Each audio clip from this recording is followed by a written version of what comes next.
Chapter 5. The Fundamental Attribution Error. It would have required a supernatural intervention for him to have your morality given his environment.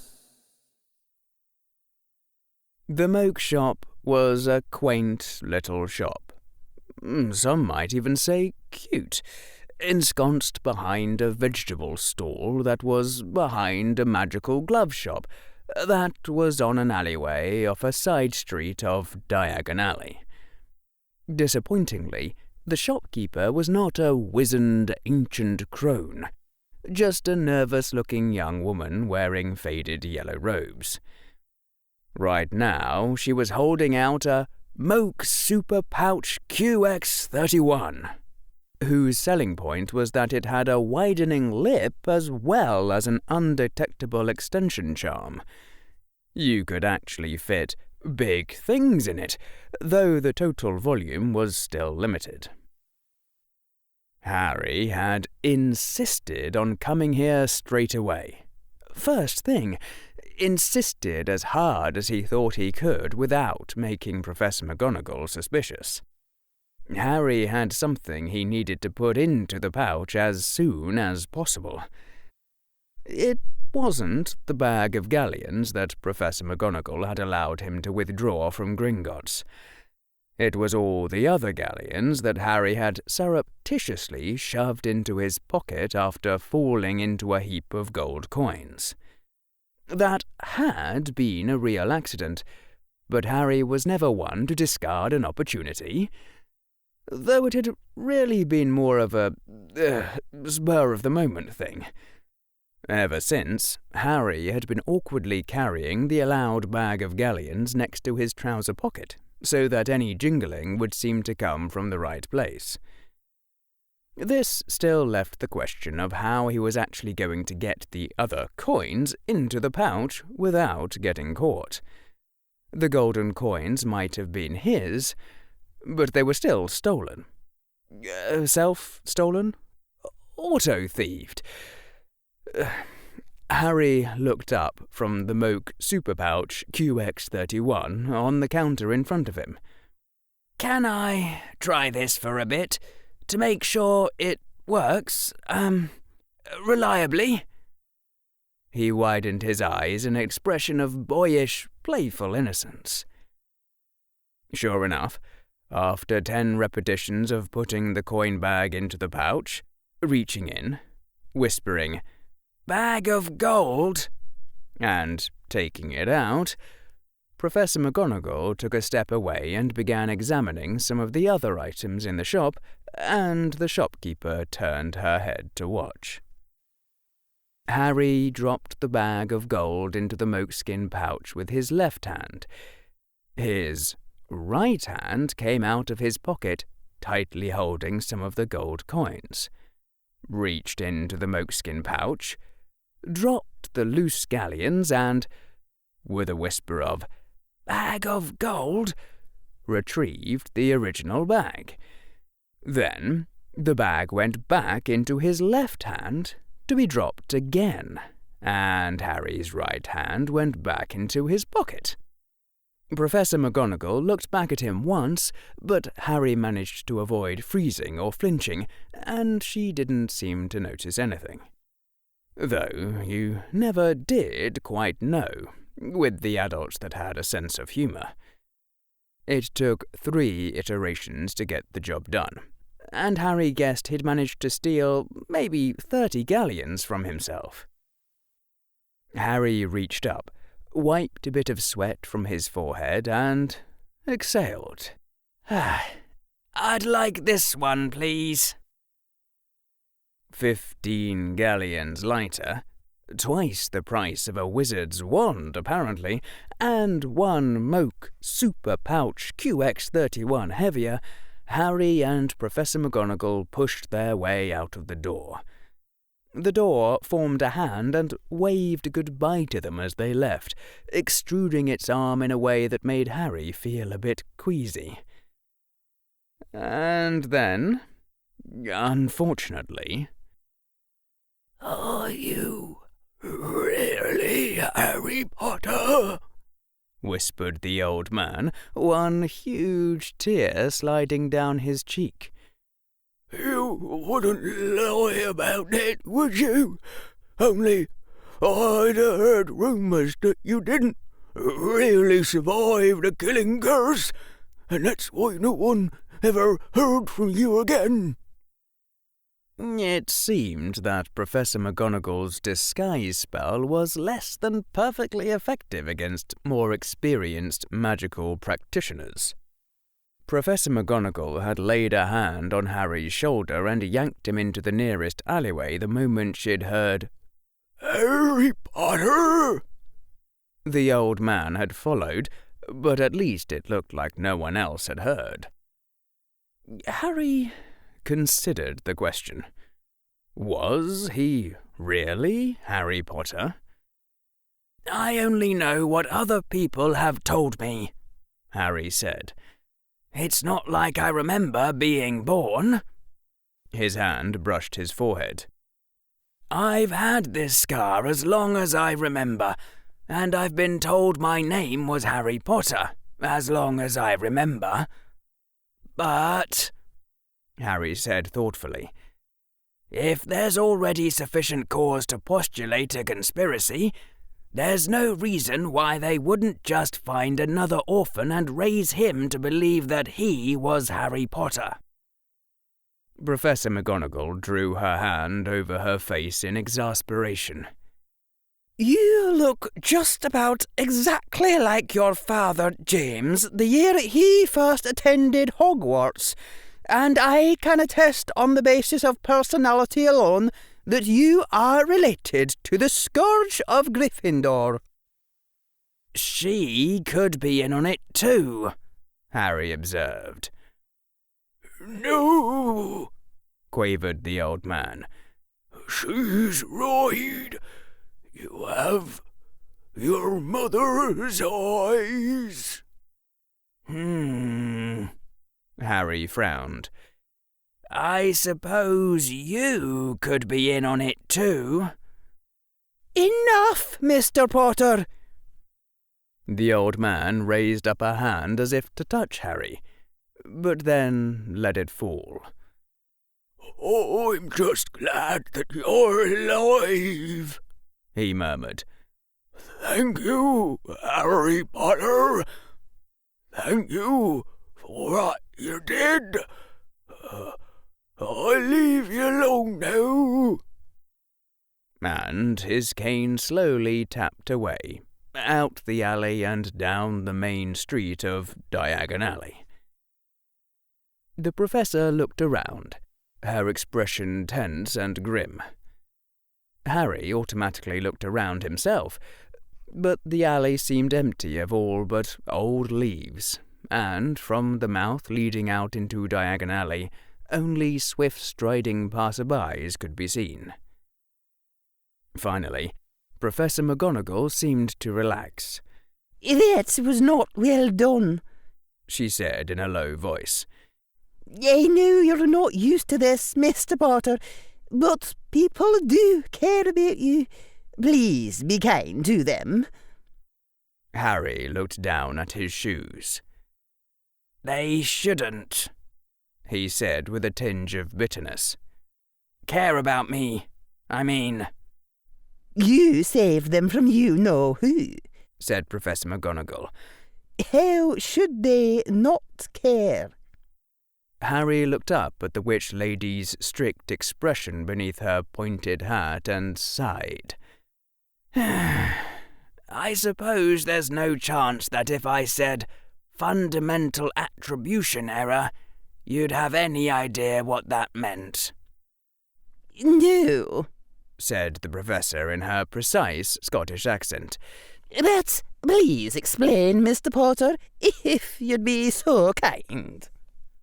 "Well," Harry said, trying to figure out how to describe that particular bit of Muggle science. "Suppose you come into work and see your colleague kicking his desk. You think, what an angry person he must be. Your colleague is thinking about how someone bumped him into a wall on the way to work and then shouted at him. Anyone would be angry at that, he thinks. When we look at others, we see personality traits that explain their behaviour. But when we look at ourselves, we see circumstances that explain our behaviour. People's stories make internal sense to them from the inside, but we don't see people's histories trailing behind them in the air. We only see them in one situation, and we don't see what they would be like in a different situation. So, the fundamental attribution error is that we explain by permanent, enduring traits what would be better explained by circumstance and context. There were some elegant experiments which confirmed this, but Harry wasn't about to go into them. The witch's eyebrows drew up beneath her hat's brim. I think I understand, Professor McGonagall said slowly. But what does this have to do with you? Harry kicked the brick wall of the alley hard enough to make his foot hurt. People think that I saved them from you-know-who because I'm some kind of great warrior of the light. The one with the power to vanquish the Dark Lord, murmured the witch, a strange irony leavening her voice. Yes, Harry said, annoyance and frustration warring in him. Like, I destroyed the Dark Lord because I have some kind of permanent, enduring, destroy the Dark Lord trait. I was 15 months old at the time. I don't know what happened, but I would suppose it had something to do with, as the saying goes, contingent environmental circumstances, and certainly nothing to do with my personality. People don't care about me. They aren't even paying attention to me. They want to shake hands with a bad explanation. Harry paused and looked at McGonagall. Do you know what really happened? I have formed an idea, said Professor McGonagall. After meeting you, that is. Yes? You triumphed over the Dark Lord by being more awful than he was, and survived the killing curse by being more terrible than death. Ha ha ha! Harry kicked the wall again. Professor McGonagall chuckled. Let's get you to Madame Malkin's next. I fear your muggle clothing may be attracting attention. They ran into 2 more well-wishers along the way. Madame Malkin's robes had a genuinely boring shopfront. Red, ordinary brick and glass windows showing plain black robes within. Not robes that shone or changed or spun or radiated strange rays that seemed to go right through your shirt and tickle you. Just plain black robes. That was all you could see through the window. The door was propped wide open as if to advertise that there were no secrets here and nothing to hide. I'm going off for a few minutes while you get fitted for your robes, said Professor McGonagall. Will you be all right with that, Mr. Potter? Harry nodded. He hated clothes shopping with a fiery passion and couldn't blame the older witch for feeling the same way. Professor McGonagall's wand came out of her sleeve and tapped Harry's head lightly. And as you'll need to be clear to Madame Malkin's senses, I am removing the obfuscation. Harry said. That did worry him a little. He still wasn't used to the whole Harry Potter thing. I went to Hogwarts with Madame Malkin, McGonagall said. Even then, she was one of the most composed people I knew. She wouldn't turn a hair if you-know-who himself walked into her shop. McGonagall's voice was reminiscent and very approving. Madam Malkin won't bother you, and she won't let anyone else bother you." "Where are you going?" Harry inquired. "Just in case, something does happen." McGonagall gave Harry a hard look. "I'm going there," she said, pointing at a building across the street which showed a sign of a wooden keg. "And buying a drink, which I desperately need. You are to get fitted for your robes. Nothing else. I'll come back to check up on you shortly, and I expect to find Madam Malkin's shop still standing and not in any way on fire." Madam Malkin was a bustling old woman who didn't say a word about Harry when she saw the scar on his forehead, and she shot a sharp look at an assistant when that girl seemed about to say something. Madam Malkin got out a set of animated, writhing bits of cloth that seemed to serve as tape measures and set to work examining the medium of her art.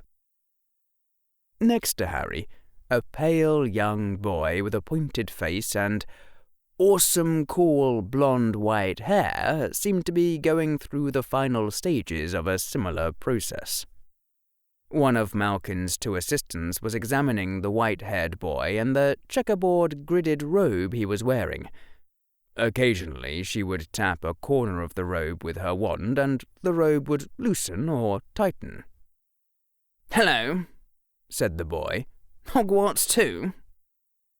Harry could predict where this conversation was about to go, and he decided, in a split second of frustration, that enough was enough. "Good heavens," whispered Harry. "It couldn't be." He let his eyes widen. "Your name, sir?" "Draco Malfoy," said Draco Malfoy, looking slightly puzzled. "It is you, Draco Malfoy. I never thought I'd be so honoured, sir." Harry wished he could make tears come out of his eyes. The others usually started crying at around this point. "Oh?" said Draco, sounding a little confused. Then his lips stretched in a smug smile. "It's good to meet someone who knows his place." One of the assistants, the one who seemed to recognize Harry, made a muffled, choking sound. Harry burbled on. "I'm delighted to meet you, Mr. Malfoy. Just unutterably delighted. And to be attending Hogwarts in your very year. It makes my heart swoon." Oops. That last part might have sounded a little odd, like he was flirting with Draco or something. "And I am pleased to learn that I shall be treated with respect due to the family of Malfoy," the other boy lobbed back, accompanied by a smile such as the highest of kings might bestow upon the least of his subjects, if that subject were honest, though poor. Yeah, damn. Harry was having trouble thinking up his next line. Well, everyone did want to shake the hand of Harry Potter, so... "When my clothes are fitted, sir, might you deign to shake my hand? I should wish nothing more than to put the capper upon this day, nay, this month, indeed, my whole lifetime." The white blonde-haired boy glared in return. "And what have you done for the Malfoys that entitles you to such a favour?" "Oh, I am so totally trying this routine on the next person who wants to shake my hand." Harry bowed his head. No, sir, I understand. I'm sorry for asking. I should be honoured to clean your boots, rather." "Indeed," snapped the other boy. His stern face lightened somewhat. Tell me, what house do you think you might be sorted into?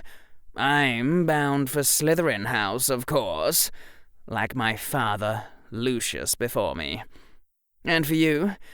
I'd guess House Hufflepuff. Or possibly House Elf. Harry grinned sheepishly. Professor McGonagall says that I'm the most Ravenclaw person she's ever seen or heard tell of in legend.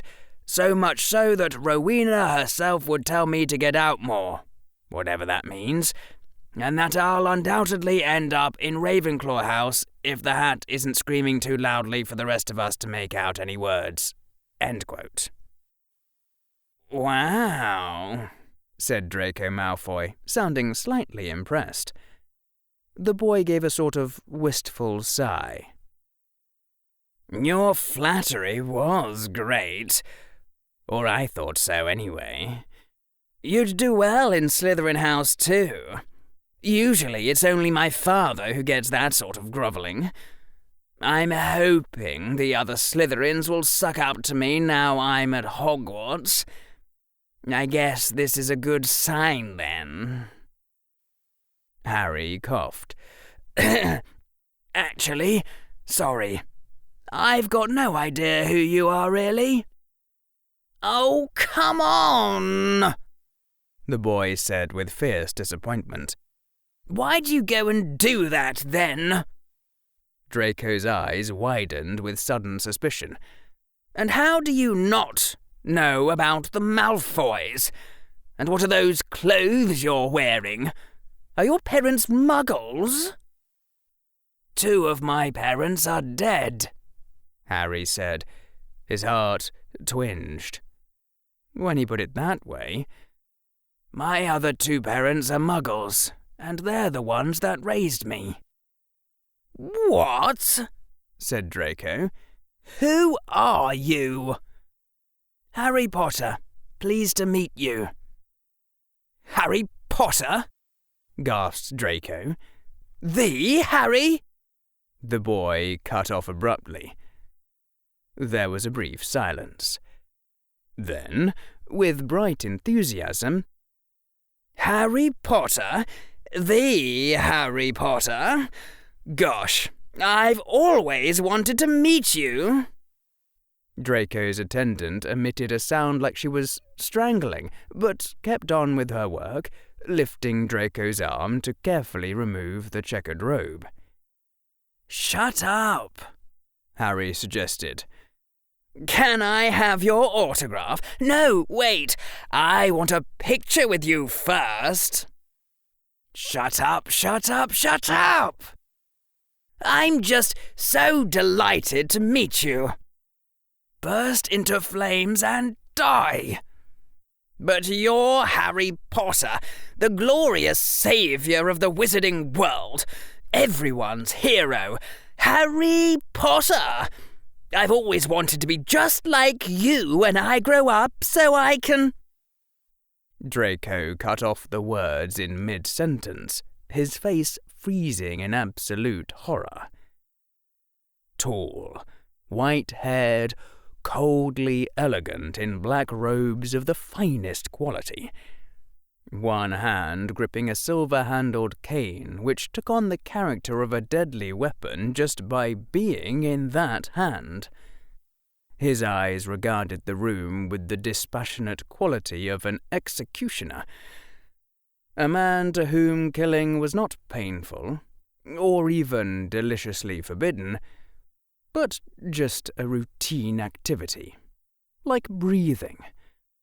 That was the man who had, just that moment, strolled in through the open door.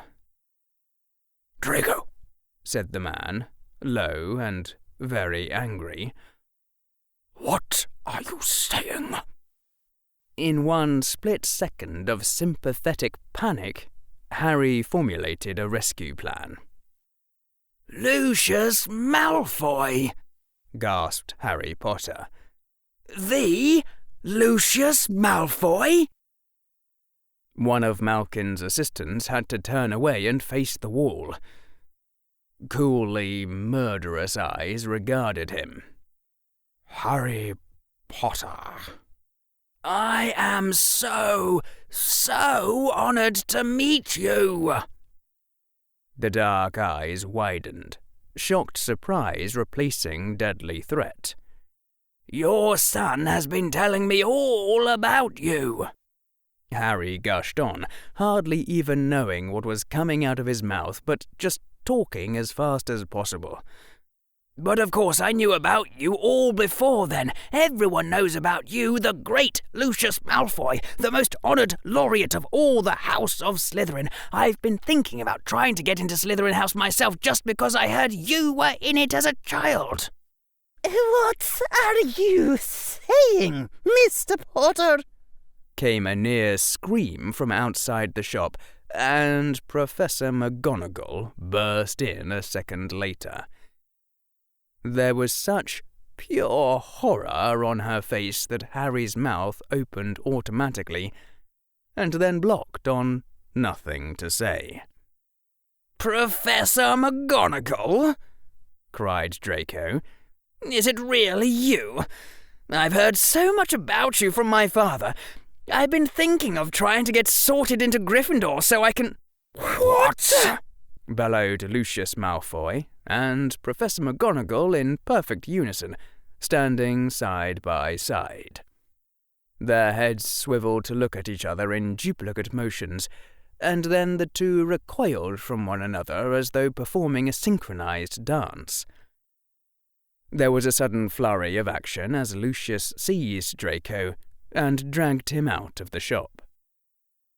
And then there was silence. In Professor McGonagall's left hand lay a small drinking glass, tilted over to one side in the forgotten rush, now slowly dripping drops of alcohol into the tiny puddle of red wine that had appeared on the floor. Professor McGonagall strode forward into the shop until she was opposite Madame Malkin. Madame Malkin, said Professor McGonagall, her voice calm. What has been happening here? Madame Malkin looked back silently for 4 seconds, and then cracked up. She fell against the wall, wheezing out laughter, and then set off both her assistants, one of whom fell to her hands and knees on the floor, giggling hysterically. Professor McGonagall slowly turned to look at Harry, her expression chilly. I'll leave you alone for 6 minutes. 6 minutes, Mr. Potter, by the clock. I was only joking around, Harry protested as the sounds of hysterical laughter went on nearby. Draco Malfoy said in front of his father that he wanted to be sorted into Gryffindor. Joking around isn't enough to do that. Professor McGonagall paused, visibly taking breaths. What part of get fitted for robes sounded to you like please cast a confunder's charm on the entire universe? He was in a situational context where those actions made internal sense. No, don't explain. I don't want to know what happened in here, ever. Whatever dark power inhabits you, it is contagious, and I don't want to end up like poor Draco Malfoy, poor Madame Malkin, and her 2 poor assistants. Harry sighed. It was clear that Professor McGonagall wasn't in a mood to listen to reasonable explanations. He looked at Madame Malkin, who was still wheezing against the wall, and Malkin's 2 assistants, who had now both fallen to their knees, and finally down at his own tape-measure draped body. I'm not quite done being fitted for clothes, Harry said kindly. Why don't you go back and have another drink?